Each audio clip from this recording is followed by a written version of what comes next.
Hi everyone, welcome back to Detrás de Cama with your host, Karla Montalban. Today's show is one that I am so excited about this podcast. I have invited my dear friend and also an author, actor, and podcast host that I admire deeply, Christopher Rivas. Christopher is the author of Brown Enough, an amazing book that if you haven't had a chance to read, you need to get your hands on like ASAP. You can order it as you listen to this. He also wrote and plays this amazing play about Porfirio Rubirosa, and the real James Bond was Dominican. And Chris is also just an amazing and holistic human being. And recently, after a personal experience where I just had this wild sort of week, like this wild romance, I was having a conversation with him, and the talk of intimacy. Do guys feel things? Do guys like receiving love letters? What is going on in the world today? And are the rules the same in sex for men, for women? Can we change them? What's the real essence? And what is our why for connecting with people? So I invited Chris to talk about these things with me, and he's here today. So let's get started.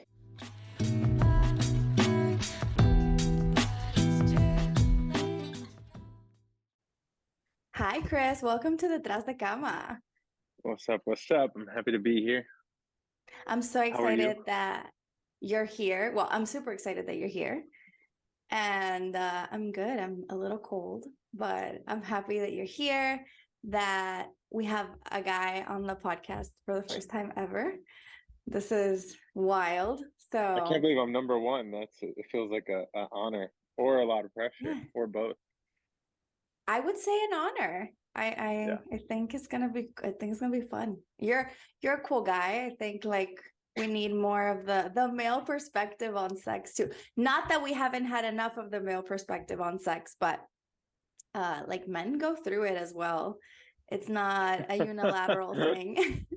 On the podcast, I speak mostly to like cisgender heterosexual women because that's like biggest scope of my clients, but also to like anybody that identifies as a woman and then feels like identified with the topics, because I'm sure across all sexual identities and preferences, people can relate to having sexual issues. It's not just like a one gendered thing or a one sexual preference thing. But I decided to invite you because I've had a couple of these questions that I ask myself all the time, but I was on a plane last week. And after I went to Florence, Italy for a date. And I was coming back from that, and I was like having this horrible negative self-talk. I'm like, how did I just go to Florence for a date?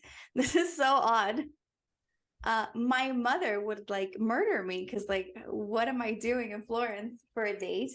And it had me like it just got my wheels spinning a lot on these like new dynamics that we have in relationships, dynamics like the stories we tell ourselves about the relationships that we're on, and what are there new rules? Is it different? What do you think?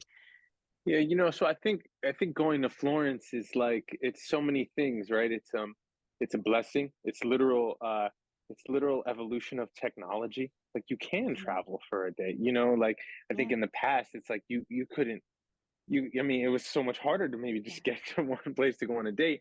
I also, you tell me that story, and I think of, uh, I have that project about Ruby Rosa and sort of the Yeah. Dominican man James Bond was based on, who's like, Yeah. a womanizer and got issues in his own right and a playboy. And he's, really famous for flying himself to Vegas for one night to like see Zsa Zsa Gabor. You know what I mean? Yeah. Yeah. Um, so this has I'm been the new happening. Rubirosa.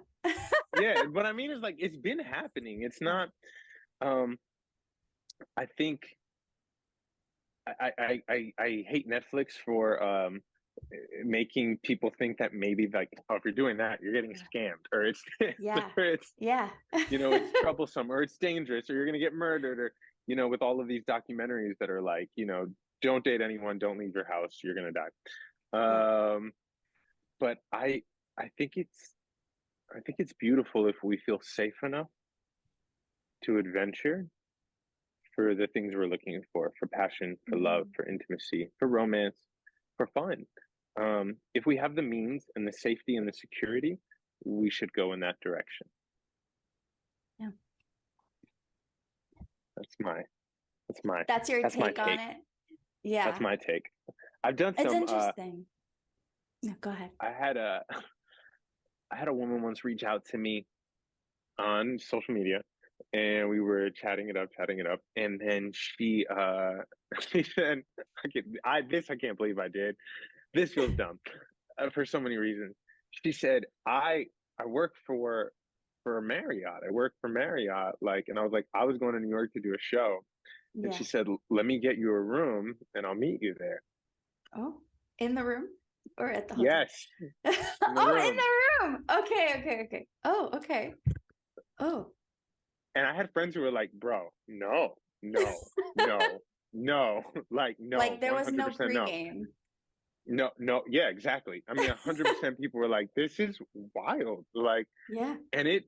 And I went to New York. I was going for the New York anyway for this show. And I was just like, well, let me see if the room is really available.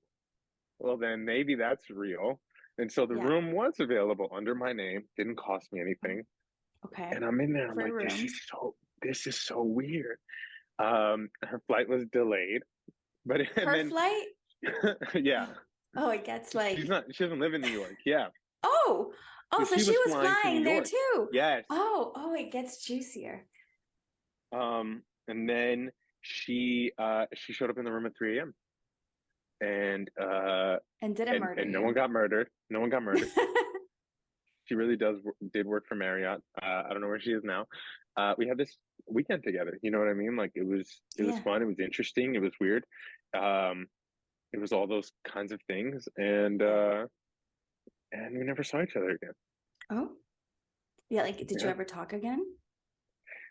You want to know the truth? The honest answer is, after we left, I wanted to talk more. And she said, here's what I noticed in meeting you. Your spirituality doesn't align with mine. And I need someone who believes in Christianity the way I do. And I said, wow, that's rich coming from a woman who flew to another state. Yeah. Yeah. But we all do our thing. Yeah. It felt blasphemous to her. She felt like she committed a sin. Well, I mean, that's what I'm going, and that's kind of like, I guess, where I'm getting at, because I've been fighting myself for the past 2 weeks, like, going back and forth on these thoughts. No, not at all. No, I am not non-denominational. I believe in the universe and, in like energy, but I don't follow a religion. I'm not even baptized. It's interesting that I say that because I'm staring at like a letter set that I bought in Florence, which is Dante's Divina Commedia.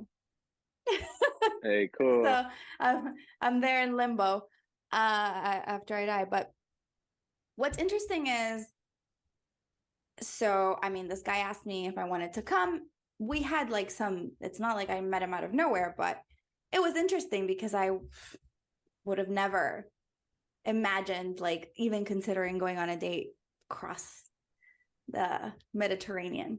But it was interesting because most of my girlfriends, I didn't tell anybody, like a whole lot of people. I told maybe like 1 or 2 people. One was my girlfriend who was taking care of the dogs, and another like 2 or 3 close friends that I gave my location to. And I kind of like picked their brain, and they're like, go for it. Yes, this is so fun.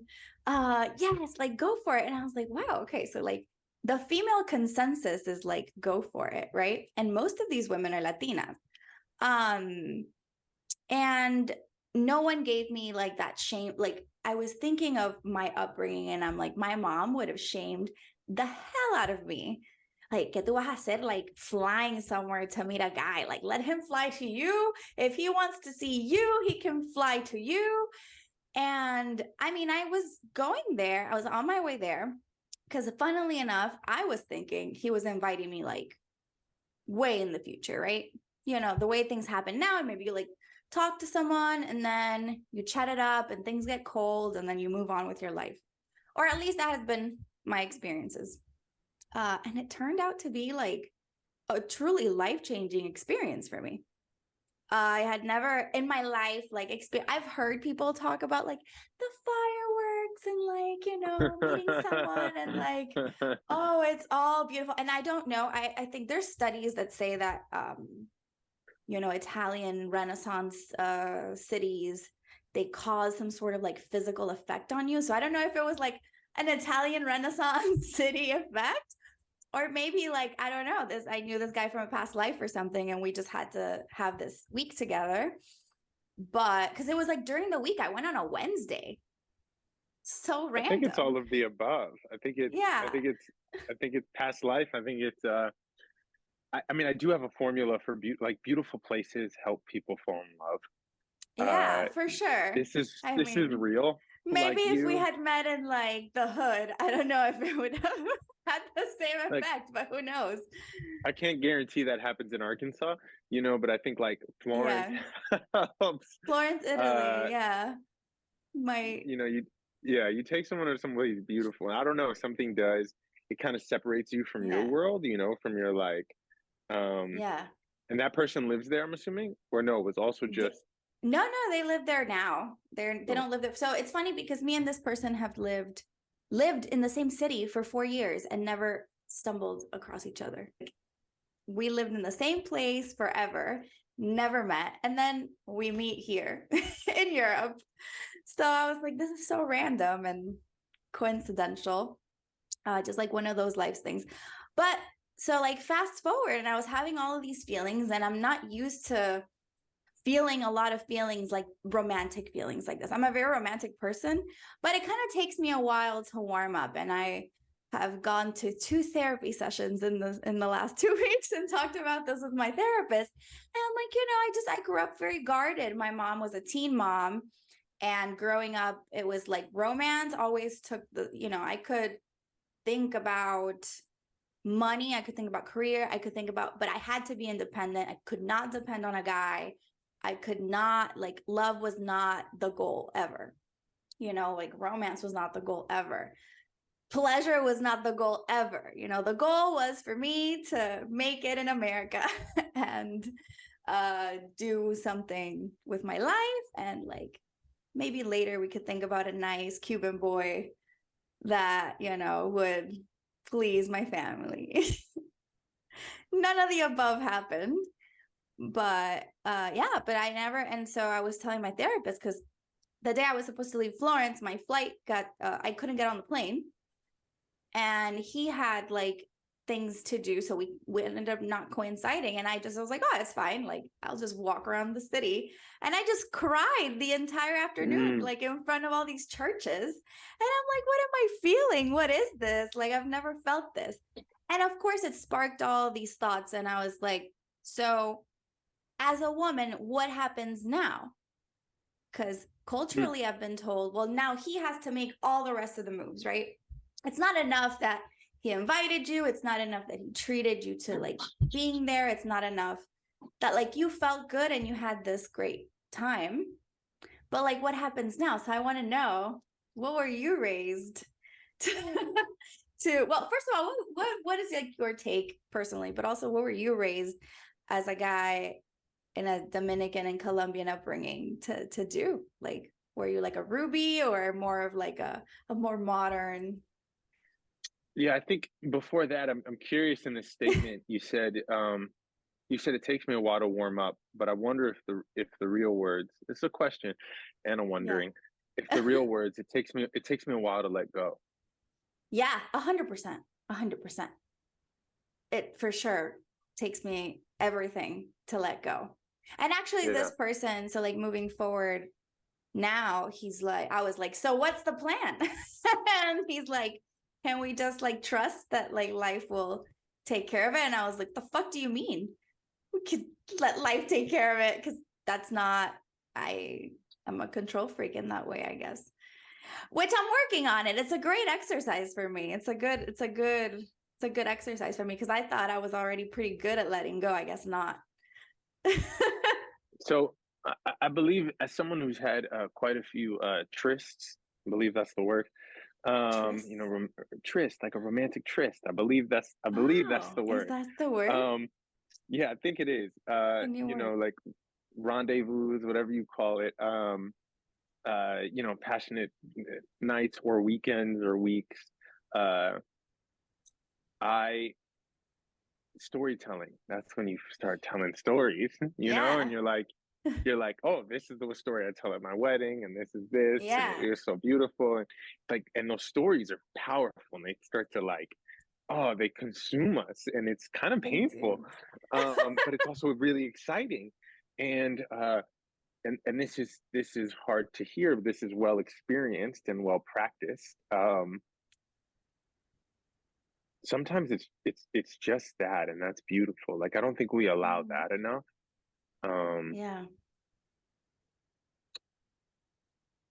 I think it's because the stigma we've put on this word, like one night stand, you know. Mm-hmm. Why not one night success? You know, like, Yeah. especially when you're coming from maybe a, I don't know, a really beautiful, balanced, healthy place, where two beings are conscious of what's taking place. um and it's hard. It's hard not to futurize. It's really, really, really, really, really, Yeah. really, really, really hard. To live in uh the moment. It's so hard. yeah, it's so hard, you know. But I Yeah. believe other people exist to remind us of how beautiful the moment can be, and how expansive it can feel, and how Yeah. joyous and how peaceful. You know, like, we like to give other people all the credit when we fall in love. We're like, oh man, you know. But really, what Yeah. they've done is they've shown us the map to this thing that's available inside of us, you know. um Yeah. and and so, all that to say, is like, I don't know what's gonna, you know, happen Yeah. after your week, but if you can frame it as the success it is, and then if it continues to grow, it grows, and if it doesn't, it's Yeah. still a success. Like, there's no loss. You know what Yeah. I mean? And that's hard to sometimes accept, you know. um but it but man, I've had that, and that's caused me so much suffering, you know. Like, you spend 2 nights with someone, you're like, what? I need. And also, if I don't live there, right? Like, I Yeah. think of all the times I've been traveling, and you fall in love in Switzerland. You're like, I'm gonna come back. I'm gonna come see. Yeah. I can't come back. I'm I'm busy. gonna come Like, eat raclette. Like I'm just yeah, gonna eat potatoes forever. like, I can't come. The stories of how I'm gonna come, but then life, Yeah. time does its thing, um, and that's one of the beauties of it. Time does its thing. It's Yeah. always gonna win. Time will always win. Time will always reveal things. 100%. Yeah. I was saying something because my therapist, well, and then I'll go back, I'll circle back to how I got you on the podcast and why, and the question I sent you on a random Tuesday. Oh yeah, love letter, right? Yeah, love letters. And like speaking about what you like to your point, so bringing back up Dante's Divina Commedia, which was one of my favorite like things to read as the high schooler. Dante never had a relationship with Beatrice ever. Like he met her when he was 9 years old, fell in love with her, and then he saw her again 9 years later. And then they married two completely different people. She married this like banker, high, bourgeois, Florentine guy, and he married someone else also for status. But he makes this entire, she's the heroine of his entire Divine Comedy, right? It's not his wife. She dies at the age of 24. Mm. And I'm like enthralled. Like he lived his entire life, and I mean the end of the Divine Comedy is, the last phrase is the love that that powers all the stars, the sun and all the stars, something like that. And I was thinking about that, being in Florence and like this like big Renaissance city, and I started looking at like all of these. I used to be a huge art history and like literature buff. I still am. And I'm like, wow, all these people that just like Botticelli, the Simonetta Vespucci is the face of Primavera, of the birth of Venus, of all of, she's the face of most of his paintings, of these like famous paintings. And also, he never had a relationship with her. Probably she never posed for him because she was from a higher society. And he was like so enthralled that he was buried at her feet. So he's buried in Florence at her feet, and people leave love letters at their grave. And so I'm like, I was thinking about that. I'm like, these people never even like had a chance to like build it up, right? It was all the love that they had inside themselves, and that was reflected by this other human being, which I think we can love to the extent that we love ourselves. Everything else is obsession. But I think that when we can when we find that expansion, or where somebody else just sort of like, it's kind of like touches it, and then it just, it expands. And I'm in a place in my life where I've also had a lot of like lovers and love affairs and long-term relationships, short-term relationships. And I had never lived through something like this, particularly feelings-wise. Yet the only thing that I wanted to do was sort of, I'm a big gardener. And I was thinking, just kind of like want to sit in this garden that this sort of, in Spanish, there's this word called aflorar. Sort of like aflorar, like it comes to the surface, but it kind of blooms. It's aflorar, to like flourish, flower. or like to flourish. Yeah, and I'm like, all these feelings are flourishing. And all I want to do is like sit in this garden and let the butterfly come to me, like love being the butterfly, whatever the future is being the butterfly. I don't want to do anything.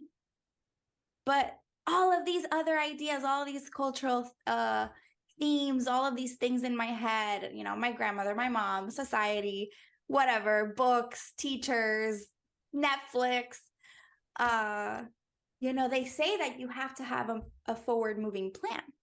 It can't just be like, oh my God, I had amazing sex, I had an amazing date, I had an amazing connection, and it ended there, and now I have an amazing story. So why do you think like that is? And do you think it's harder for women than it is for men? I hope that feels like a trick question. Part of me wants to say no. I think it's I don't know. I mean, I'm wondering. Women think that all of this is easier on men, typically. Women think that dating is easier for men. Yeah, we think that men don't feel things.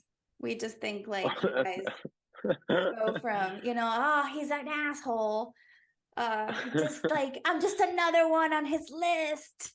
Yeah, I mean, growing up, my mom was like, men only want sex. So yeah, I think a lot of men are probably kind of shitty in that way. I think that's true. I think that is because, like we talked about letting go with you, I don't think a lot of men are trained in how scary it is to fall in love, because love can really hurt you. Man, it can hurt to let go. It can hurt to have a beautiful, beautiful, beautiful week. It's insane how attached you can become to a week with a person. 2 days, one night, like, especially if you really let go. And that's so scary. It's scary to love something. And I'm not just talking about a person. It's even a career or a thing. If you love anything, it can hurt. It can hurt. Yeah. It can hurt when it's not around. It can hurt if it doesn't treat you the same way. It can hurt if it changes. It can hurt if it dies. And so I think women are I believe, maybe I'm wrong, but I believe women have a faculty, a language, a cultural training in letting go and in vulnerability and in intimacy, more than men do. I like to imagine this is changing. I think there are conversations about being I don't even want to say soft men, but softer, which means whatever words or analogies or metaphors mean men taking more risk as far as being seen, and seeing others. And so, yes, I do think there are the men who have not had that cultural training and what it looks like to really go there, to say, yo, here's my heart. Because you can do that even in a day or in 2 days or a week. You can say, whoa, I gave you my heart. oh my gosh, I gave that to you. Which again, the spiritual version of me says like, we can do that with everyone all the time. We can say, life, Mhm. here is my heart. Yeah. Man, I'm making love to you on a daily basis. Like, that's why I feel so good. And that's why I feel so hard sometimes. Like, because I'm really just Mhm. putting my heart out there. And so, yeah, I don't know if men have it. Yeah, for sure. If easier is the word, but is that juicy? Is that good? You know what I mean? Like, Yeah, I mean, I don't maybe know it's, if being detached is yeah. easier, maybe I less also, painful. I don't know that it's yummy or even good or even, like, Yeah. or fun. At least not for me. I'm interested in the stuff that says, here's my heart. Hmm. And how that's adapted, and how many times I've actually given my heart to people in that way, and then gotten scared, and not had the words to communicate it. Yeah. Um, and so I push away, or I walk away, or I fade back, Yeah. and I just move on because I didn't Mm. have the language to contemplate what was happening, or how I was afraid, uh, what it means to really let someone into your life. Oh God, that's a lot, you know. Um, Yeah. as someone who's been in a decently long partnership now, um, the longest I've ever been in, it's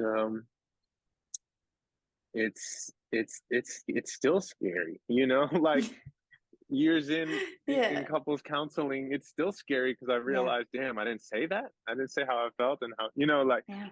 um, it's hard. It's hard work. This sharing ourselves with another person. Yeah. And so I think it's beautiful that you flew to share yourself with another person, to give your heart in that way. I make no talk about the future, but I think what you did is a Yeah. beautiful and courageous and inspiring thing, and especially if you had fun, and especially it shook you up, it moved you. Oh, You're yeah. crying, you're this. It's Yeah. a lot of people Almost go their whole life without that. unrecognizable. Yes, Yeah. I actually told this person the same thing. I sort of sent him a message when I was finally back home, and I was like, thank you for this experience, that, thank you for asking, because like what you said, I was engaged to someone a couple years ago, and this person moved. And when he moved, he was like, I think we should like end our engagement because I need to focus on my career, I need to do whatever. And I was like, okay. And I sometimes I look back at like myself, and I'm like, I'm like wildly chill on paper. It's not cool. Like I think I've made a big deal, and I'm like, why am I so wildly chill on paper? Like I look back at messages and things like that, and I'm like, I just like let it, like seemingly let it go. In my private life, obviously, I'm, you know, listening to Backstreet Boys and NSYNC and, tearing up my heart, but, you know, cutting my veins to Adele.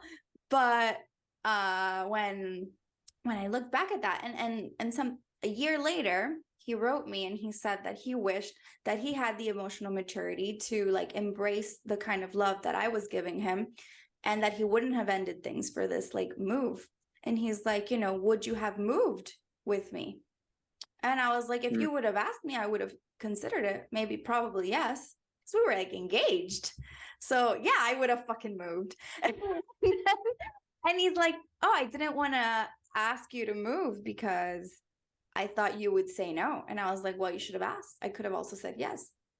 But how many times have I been in that situation where like I haven't asked because I've been afraid of rejection?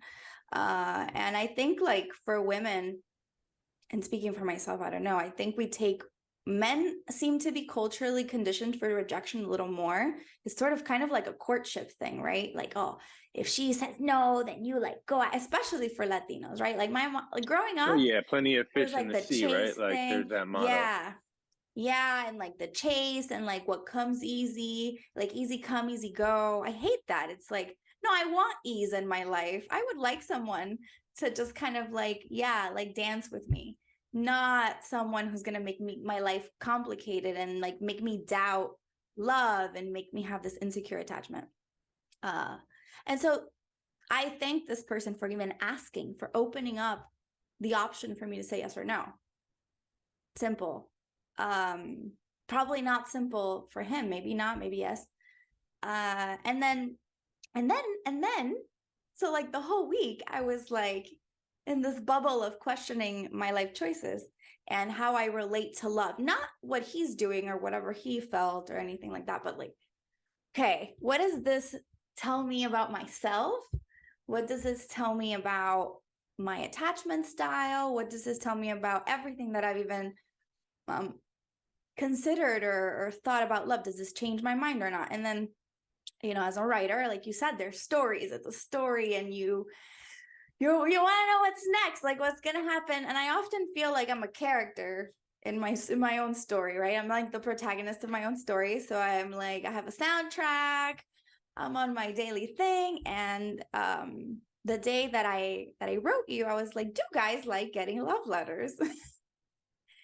I've never, because a friend of mine was asking me, she's like, do guys like getting flowers? Because I passed by a flower stand and I thought, oh, maybe I'll send this guy that I'm sleeping with some flowers.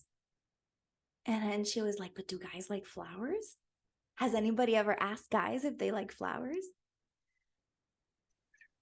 Well, you know, my answer is yes to all of the above.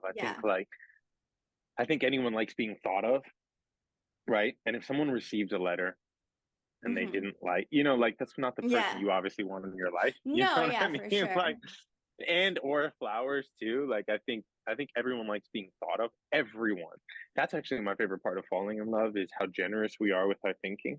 When you really fall in love, I think this is of all genders, races, cultures, ethnicities. Like love does something to us where we become generous. We become generous of spirit, generous of finances, generous of time, generous of attention. We're like, we have generosity. We want to help that other person. We want to give things. The laws. Yeah.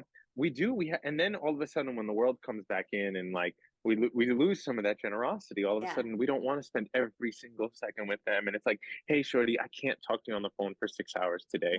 Or it's like, I have, I got work to do. I can't. Yeah. All of a sudden that comes back, and we start to return to our human form, our like time bound form. But this generosity, I would say yes, men love flowers and letters. Yeah, I love writing letters of all kinds and receiving them. Yeah. It's great. I love writing and receiving letters. It's also physical. You can actually feel it. And feeling physical things is so much nicer than a text or an email. Yeah, I sent the letter actually that I was asking about.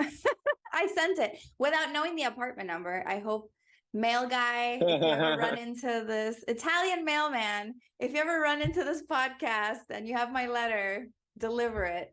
But it was sort of like, again, the letting go. It's like the trusting of the universe. It's like, I wrote this letter. What do I do with it? And it was just also, I was telling my therapist, I'm like, I don't know if you just live in like a haze when you feel like, when you're just kind of like on this love high.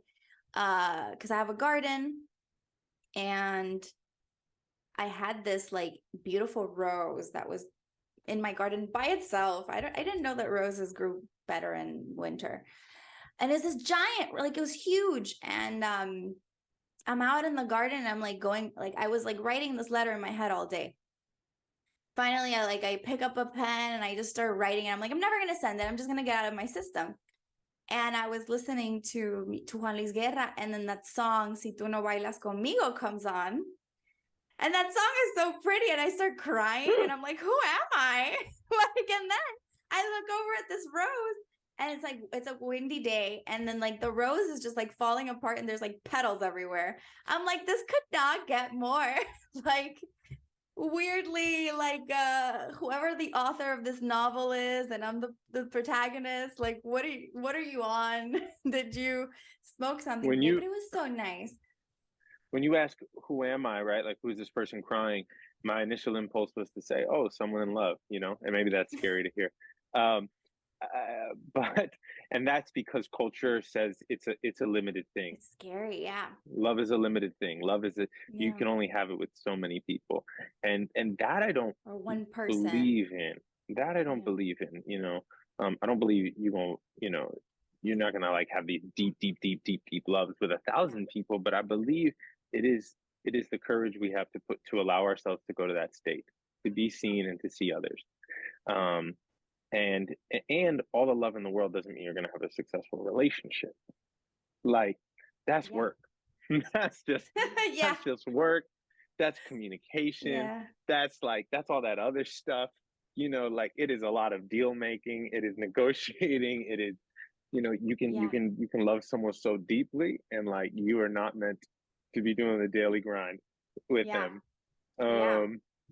And 100%. so I think that's a thing to consider too. But yeah, who am I crying when listening to a song, writing a letter? It's Yeah. someone in love, and Mm. it's a great place I to didn't be. consider that. I was like, I guess I'm just like, I was like, maybe I'm PMS. Am I getting my period? I was just rationalizing through the whole thing. And, I want to sort of shift gears a little bit.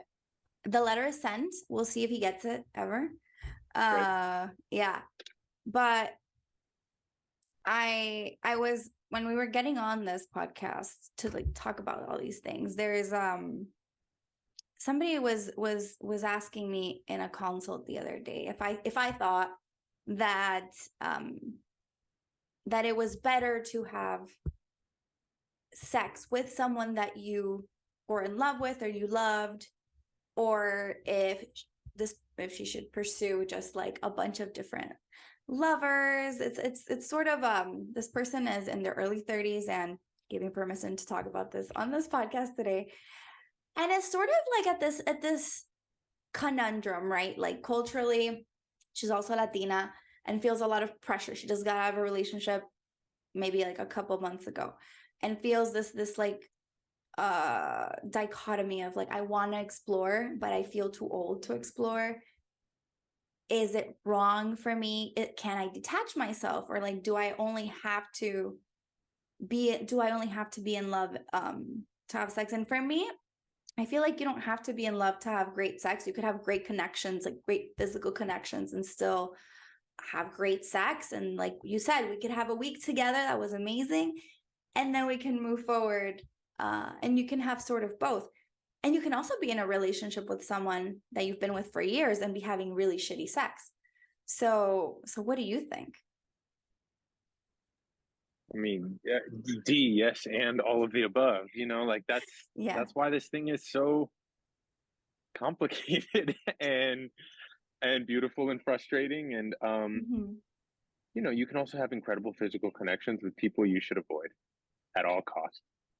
Yeah. For whatever reason, the universe likes to pull things together that are like bad for each other. That is real too, you know? And you're just like, what? This is chaos, and yet chaos is beautiful. It created the earth, like the Big Bang. You know what I mean? It created the stars as we know it. Like, chaos is also beautiful. Order is beautiful. Like, I think what it comes down to for this person or any person listening or any person in this world is there isn't a way. Like, there isn't a diet.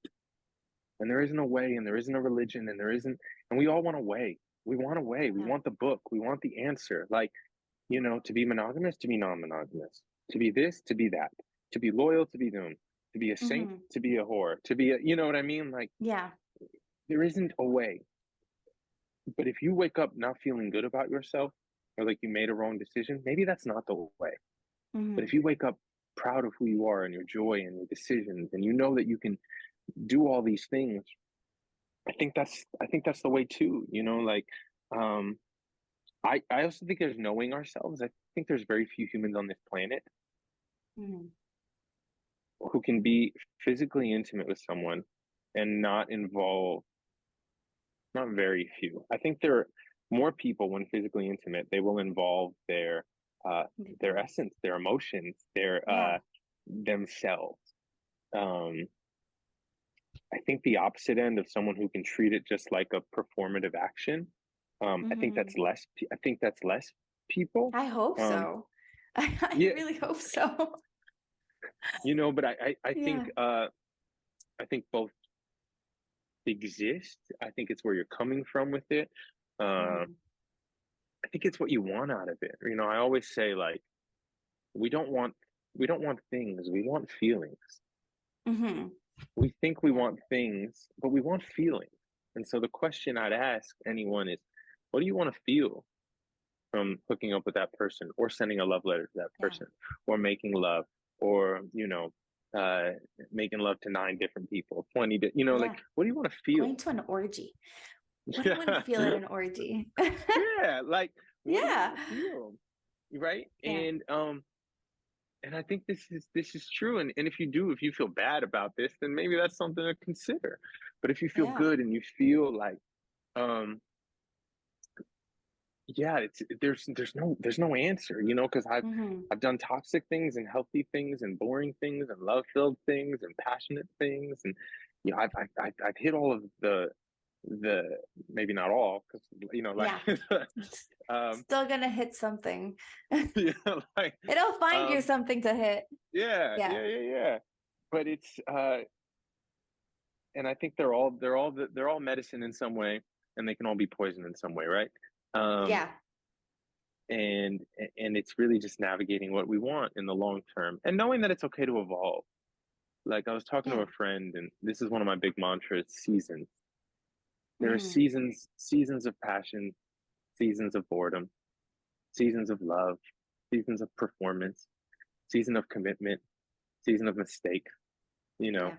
season of lust, like, and embrace your seasons. um Embrace your seasons, because that's a really healthy thing, is to have seasons. uh Yeah.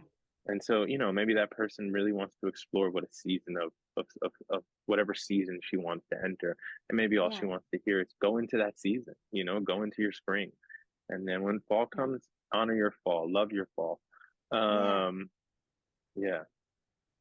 Yeah. It's sad and also interesting that maybe not sad. Maybe I'm not gonna label it anything, but there's there's a pattern that I see that is ingrained in our shame, um, be it for being female, for being Latina, for being skinny, fat, tall, short, whatever.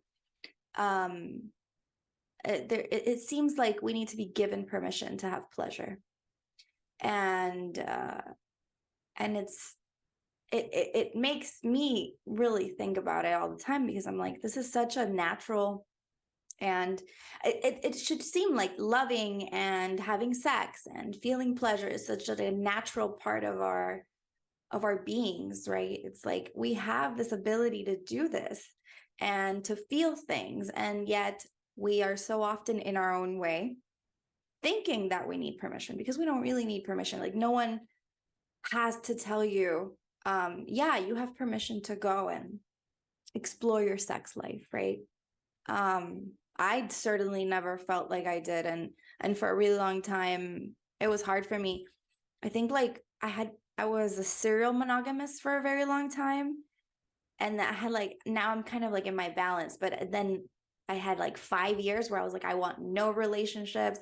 I just want to, like, explore myself individually. I want to like, if I want to sleep with someone, then I'll sleep with someone. If I don't, then I don't. If I want to have group sex, I'll have group sex. Like, I was just sort of like in this experimental phase. Like, I don't know if I want to have kids. I don't know if I ever want to do this or that. But in many sense, it was because for so long I had been taught that I had to be given permission to have pleasure. Oh, you want to have an orgasm? Somebody has to tell you that now it's a good time for you to have one. Or you want to have a successful relationship that is nice? Well, hold sex back as a playing card. It's not something, it's not just another part of connection, right? Or you want to go to Italy, you need the permission of your entire friend group to go. And we don't really need permission. I think many times we know exactly what we want to do and how we want to do it. But we have that sort of chip. Yeah, I don't this I'm trying to be I'm taking my time here, with like Yeah. pleasure. Like I think I'm still uncovering what that word means. Mm-hmm. Like I know, yeah, these words we throw around: joy, happiness, pleasure, Mm-hmm. ecstasy. You know, I think the word I identify most with is peace. Like I think peace encompasses these things, Yeah. feeling peaceful. Um, I know as a young man, I for a long time, I've talked about this a lot in therapy. I had sex because I thought I was supposed to. Like I was Mm-hmm. going after it because like other men my age were doing it, and they were talking about doing it, and so I had to Yeah. do it to talk about it. Yeah. And it was like I had to accomplish this thing. It became like a task Mm-hmm. more than an enjoyable thing. I imagine many men are in that same boat, Yeah. even Yeah. at older ages. Like it's just like the goal of the night, not and you don't know why.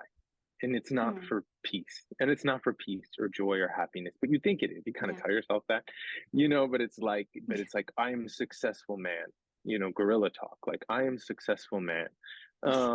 I have done this thing, El you know. tigre. Yeah, Yeah. I have it is success. Um, and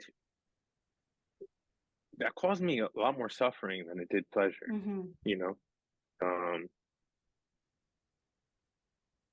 yeah, I felt like yes, it did. So and so I hear you, and Yeah. I hear this sort of take, and I think I imagine I don't know, I don't speak on behalf of all men. I speak on my experience. Yeah. Um, I, I imagine many men um, are are battling this as well, understanding what pleasure is outside of Yeah. performance, outside of the story they've told themselves or seen on some video. Yeah. Um, like what is yours? What is really pleasurable to you? What is peaceful to you? What is joyous? Yeah. You know, um, and it really always does come down to a weird sort of know thyself, like um, Yeah. and or also a living laboratory, which is unfortunate because these are people's bodies and connections, and we're talking about Yeah. intimacy and like but how do you do the laboratory of self, and how do you have the courage to do this and be in community to have these questions, and maybe it's spaces like this Yeah. like you're creating, and um getting more comfortable talking about death, taxes, and sex, right? The three things that are Yeah. everywhere that no one talks about. uh yeah, but I think about this word. Like I had a lot of uh, trauma around it as a youth, as a young Mm-hmm. man. Uh, yeah, I'm still uncovering, my why. Uh, Yeah. your why. I think that's it. It's like, what's our why? Um, what's our why? Uh, Yeah. yeah, I'm having more sex now because of my why and less because of yeah. I was talking to a friend of mine the other day who was like, "Oh, but I used to like look up to you because you could just like pick up whoever you wanted." Um, and you're not doing that anymore. And I actually on the first episode of the podcast, I talked about how like last year was the year that I've had like the least amount of sex in my life, and not and like by choice, not for like lack of possibility. And I think it's because of the same thing that you just said. And yes, there was a time where I was having a lot of sex with a lot of different people, and it didn't mean anything to me. It was sort of like, okay, an exploration of what sex meant to me in the sense of what I had perceived as a sexual education before, right? So stepping away from, traumas of my childhood related to sex, stepping away from my sex life as a teen, my sex life as somebody's girlfriend, um, and my individual sex life, but then like stepping into okay, what do I actually want to get out of this interaction? And what do I want to give? Not so much of like just only what I want to get out of it. And it's interesting because people, when they come to sessions, they think like, I'm just going to tell them this is step 1, step 2, and step 3, and step 4. And when I tell them what you got to do is let go and not have a plan in bed, just sort of like explore the other person and feel like, what does it feel like? What does it feel like when somebody touches you? Not what you think it should feel like, not what you think the next step should be, or, oh, they should first kiss me here, and then they should do this. And then we have 5 minutes of oral sex, and then we have 10 minutes of intercourse, and it's over. And oh, great if we could throw in an orgasm, like, and then, you know, when you get to like the nitty-gritty of it, it's like, okay, great, but like, how did you feel afterwards? How did you feel during? There's more than just like bumping genitalia together. I feel. And yeah, you said something so when we saw each other in Boston, coincidentally in November, there was, you know, you said something about Ruby, you know, that he was known for his bate, and, you know, his penis, they named a pepper grinder. Yeah, a pepper grinder. And it's like, yeah, we objectify this very creative ritual that we have, right? Because it's like, if we go to an energetic point of view, when we have sex with someone, we connect our first and second chakras, right? Which is like, it's a creative center of the body. And yeah. So imagine everything that goes into that. So I have one last thing before we close off, because we've been talking for a while, but it's very interesting. We could talk about this all day. We could. You know, I always wondered about Ruby. I'll let you, but with Ruby, I always wondered, this is a man who's supposedly, you know, slept with everyone and their mother, you know, like thousands of women, right? Like, he also committed suicide, you know, like, it was a pretty sad death, pretty depressed, pretty lonely. Did he enjoy it? Did he do it because it was a way to move up? Did he do it because it was he had accepted that character, that role? You know, right? Feelings, not things. What's our why? You know, did he know his why? Could he sustain his why? I still ponder these things with him, like, what are we trying to leave behind? Why, if we want to leave something behind, what, but yeah, he, you know, it didn't work for him or satisfy him, I guess. Like, do you think he was sort of like in that spot where you were for so many years of your, I don't know if it was years, but for a period of your life where you felt like you were just doing it to tick off a box? And oh, it was years for me. Yeah, 100%. 100%. Yeah, it was years. Yeah, I mean, maybe he was there. I don't, you know, that's sort of my fascination with him. Like, here's this dude who's got stuff. He's got money. He's got the job. He's got the notoriety. And then he takes his life. Yeah. You know? Like, in a very like bam way, right? I don't know how else to describe it, but yeah. And again, it's going back to these things that we are told that we're supposed to feel, we're supposed to be, we're supposed to have. There is a loneliness epidemic happening now. It's been going on. I mean, like, men are more prone to depression, but less likely to talk about it. But there's this loneliness epidemic with women right now where, you know, men have realized that they have to be likable if they want to be in relationships. Women want to be in relationships. They're finding themselves with men that don't want to commit, because back in the day, women married for socioeconomic reasons. Men married for sex. Now you can have socioeconomic freedom and you can have sex without being married. So where does that leave us? Is that the question? I mean, I asked myself this, but I'm gonna ask you. See, maybe you have a better thought. I let you like, is So that the question? give it to me again. Okay.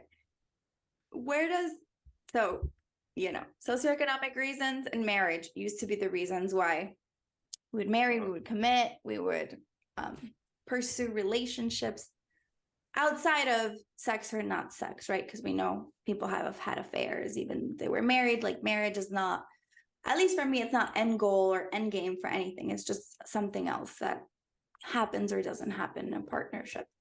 But now, what do you think is a motivator to be in a partnership, to look for connection with another human being? If we no longer have these, like, entre comillas, survival needs, which is, okay, well, I have to marry because otherwise I'll be stuck in my parents' house and I don't know if they'll be able to feed me. Or, well, I need to marry because otherwise I can't have sex and everyone says it's all the rage. So All the rage. So this is something I am always pondering, right? Like, we are tribal. I know that. That even if you choose a life of celibacy, oftentimes you do it in community, right? Religious community, spiritual community. So we still need our tribe no matter what. You need people. yeah. You need people who have shared values and goals. I don't think that can, maybe it can, to demand that one person be everything for you is hard. Oh, it takes work. It's hard. You know, be my therapist, my lover, my best friend, my sous chef, my partner in crime, my CEO, the person who my travel does partner. everything, right? I'm not saying it's not possible. I'm putting out that it's a difficult thing to do. Yeah. It's hard to be that too. Oh yeah. Yeah. Not just, yeah, but sorry to cut you off. Yeah. Yeah. So why get into partnership? I think because it's a great question. I'll tell you what my dad said when my mom has spent a lot of time in a hospital. Okay. And I'm not saying this is the answer, but I'm saying that my father would always say when he saw someone alone in a hospital, he'd say, "There's nothing sadder than being alone in a hospital." Yeah. And so I have that in my, it's sort of in there. And then I also have my parents telling me, like, this is a business. Like, you are our investments. Like, there's also that. Yeah. Yeah. Like, your husband or your wife is your CEO. Like, they're like, we're building something. We're building something. Yeah. There's a shared vision. All this to say, it's like, I don't know the answer. I love the model of the ladder, where we start at the bottom of the ladder together, and maybe we build the rings and we start to climb up together. The other version that I think the movies sell you is an explosion of fireworks at the top, and we have to always be exploding fireworks, and that's impossible. Fun fact, impossible. Yeah. So I think you do it if it feels peaceful and it continues to feel peaceful. That's for me. I'm in a partnership and it's peaceful. It doesn't mean it's perfect. It means it's peaceful. It means it doesn't subtract from my life. And it's not taking anything away, and it seems to be adding.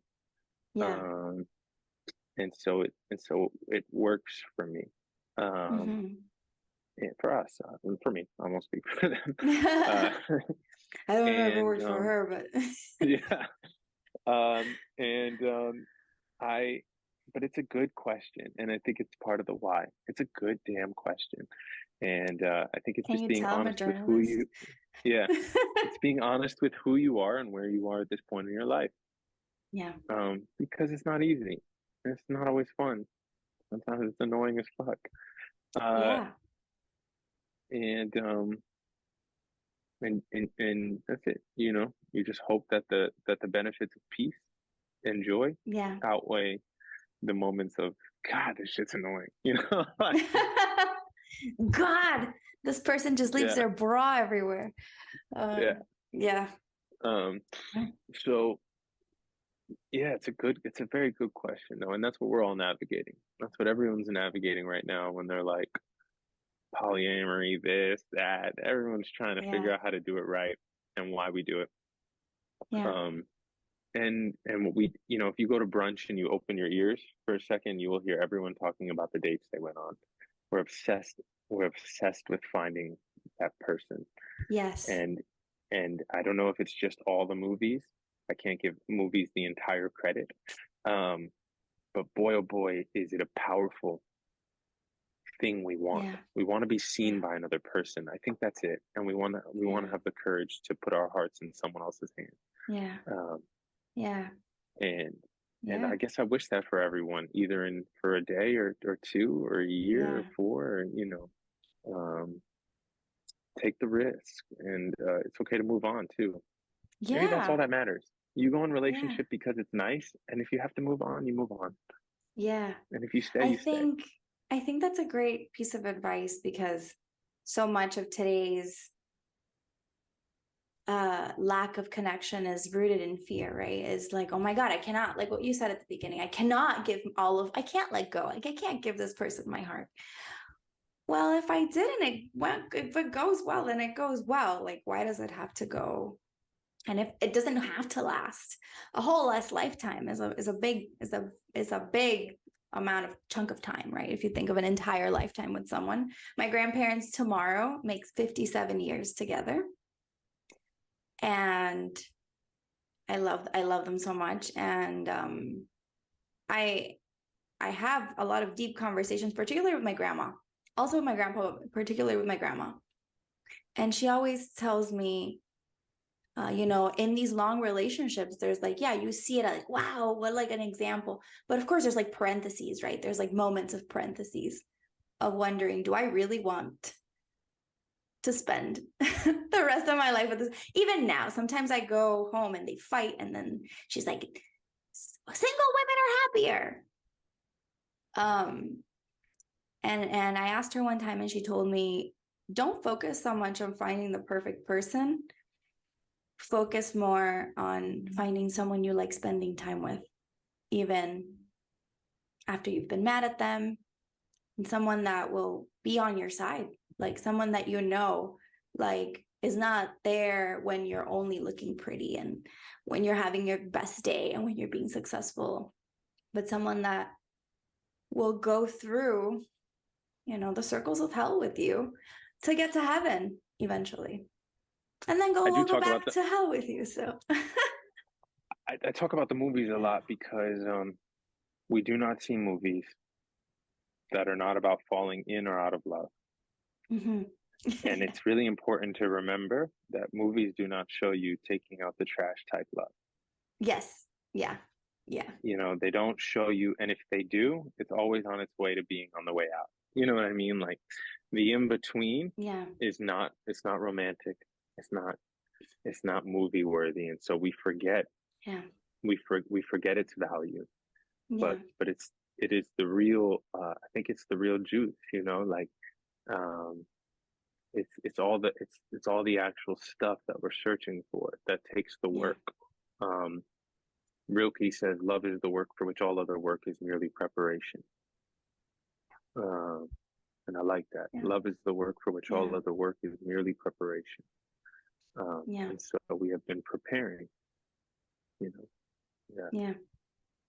For me right now in my life, I think aside from I think I'm at a point where I've let go a lot of the plan.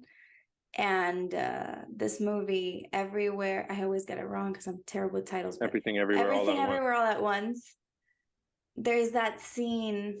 I don't know if you've seen it, but I've seen it. Hit me. Yeah, it's one of my favorite films, and there's that scene where they're in the alleyway and, you know, like in another life, I just want us to do taxes and laundry together. And it's like, yeah, that's the gist of it, I think, for me as well. It's like, yes, fireworks, like you said, are amazing, but yeah, laundry and taxes together sounds pretty good to me. Like, it sounds like we've built something and we're at a place where we can just sort of go from there. Yeah. Yeah. Taxes and laundry. That's the title of your episode. Taxes and laundry. Taxes, laundry, and sex. And that's the least thing we've talked about.